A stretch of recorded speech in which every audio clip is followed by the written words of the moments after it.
That fateful night started off as usual. There was no sign of trouble. The mother was cooking dinner, and little Mary was busy playing with dolls in her room. Once in a while, the girl would ask when her father was coming home from work. Mrs. Collins would smile and reply sweetly, urging her daughter to be patient. "Please don't be a little chatterbox. Your dad will be home as soon as he can. You know he needs to work to earn money," said the woman, desperately trying to keep her voice calm. But when her husband didn't come home on time, Mrs. Collins felt an inexplicable attack of anxiety. An hour passed in anxious anticipation, and then the phone rang.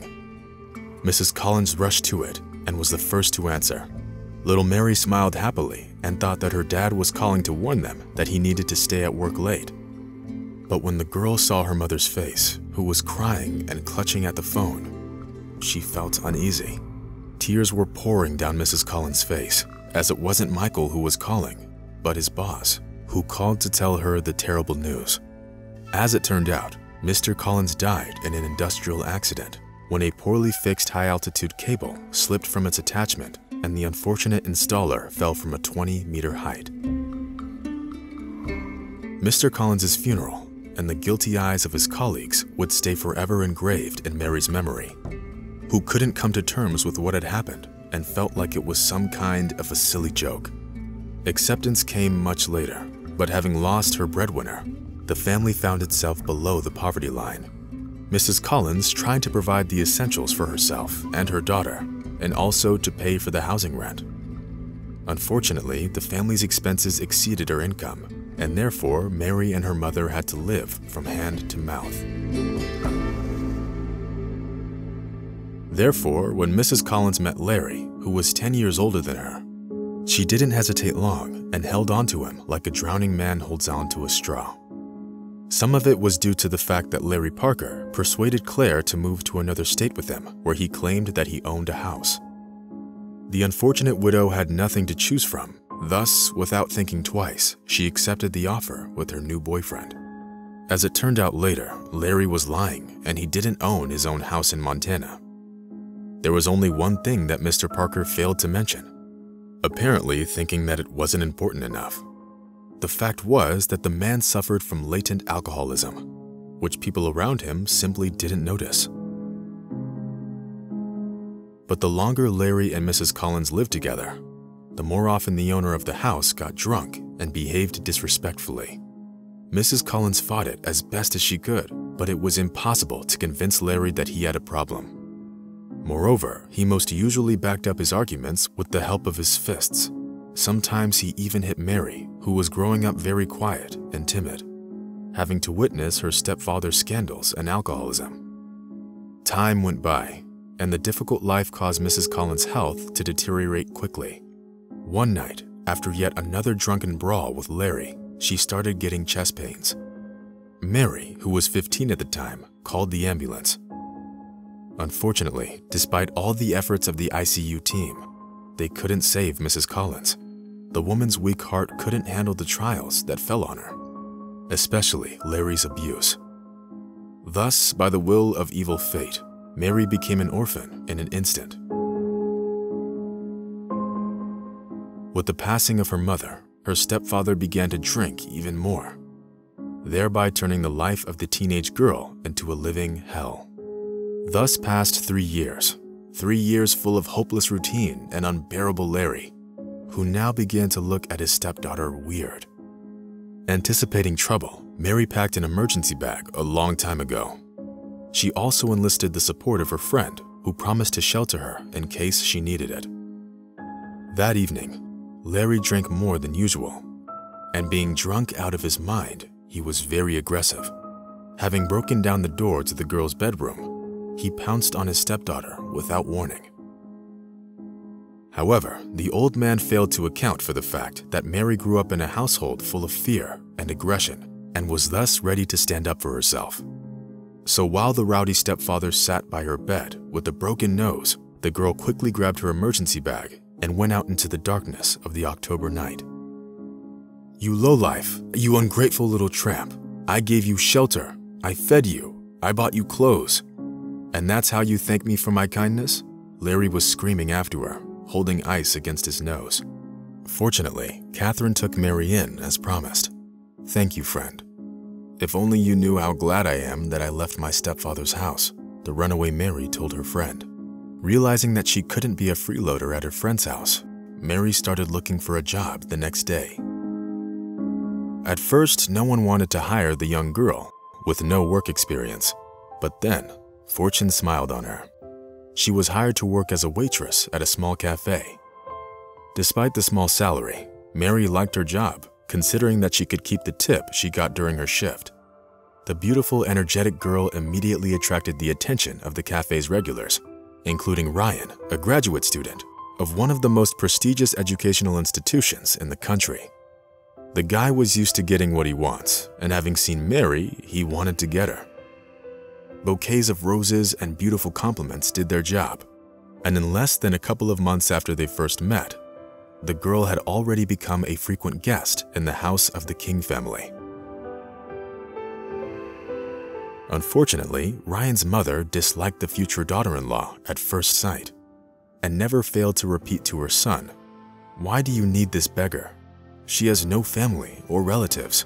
You have to understand, she's no match for you. If you want to date her, fine, but don't marry her and don't have children with her." Having listened to his mother yet again, Ryan blushed to the very roots of his hair and deep down was amazed by his mother's insight. The thing was that 3 days ago, Mary told Ryan that she was pregnant. But as you know, nothing stays secret forever. Thus, Mrs. King had to put up with the daughter-in-law she hated, while she stayed at the King house for the duration of her pregnancy. It seemed that the birth of little Bruce was supposed to reconcile Patricia King and her son's wife, but things only got worse.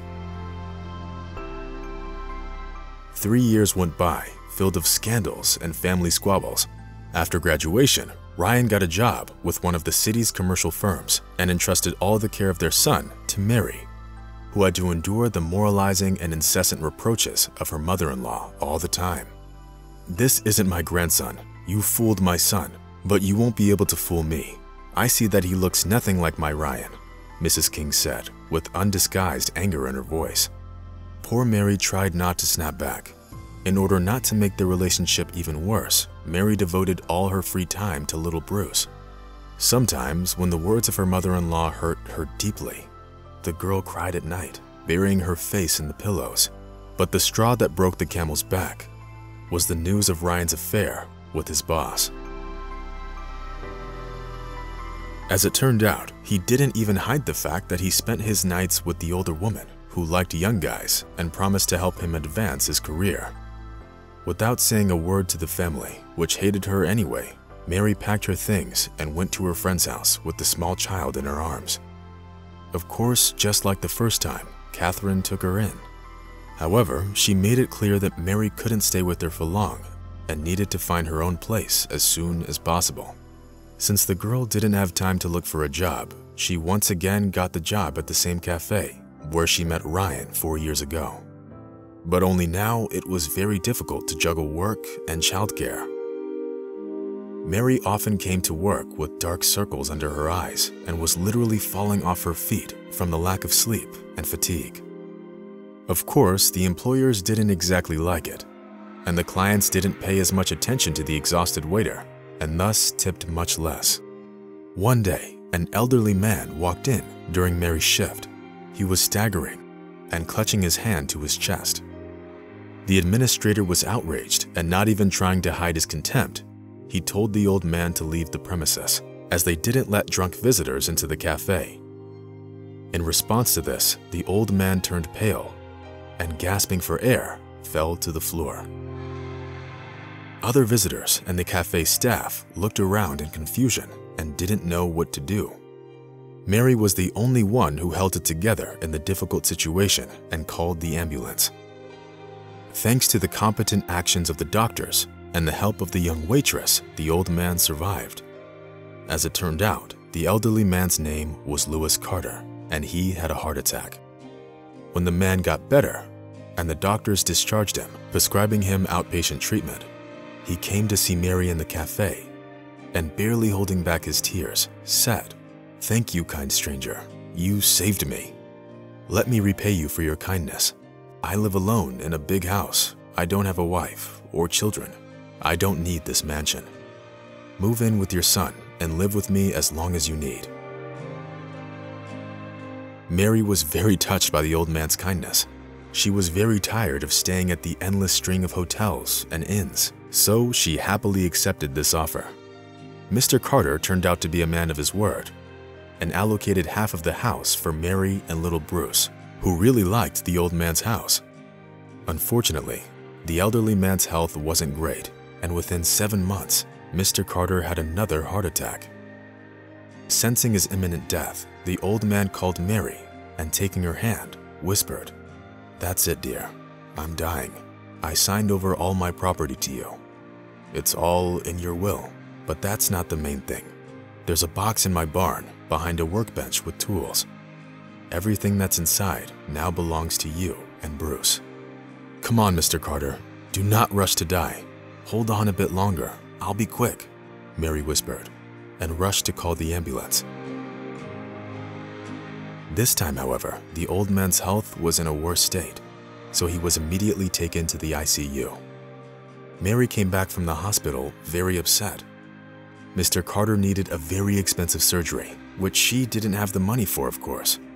Brushing away her tears, the girl suddenly remembered what the old man told her before he got sent to the hospital. Opening the barn door, she turned on the lights and found the workbench with the box under it, the one Mr. Carter talked about. To Mary's surprise, it was rather heavy, and when Mary opened it, she saw an oiled rag at the bottom. There were gold nuggets the size of a pigeon's egg wrapped in the rag. Needless to say, the girl was smart about the wealth she got from selling the gold. She used the money to pay for Mr. Carter's surgery. As it turned out, the old man got these nuggets from his son, who disappeared somewhere in one of the mines in Alaska many years ago. Mr. Carter considered the gold cursed, and after his wife died, he was even more sure of the gold's bad energy. However, in the skillful hands of the wise woman, the wealth gave him a second chance at life, next to the caring Mary and little Bruce, for whom Mr. Carter became the most beloved grandfather in the world.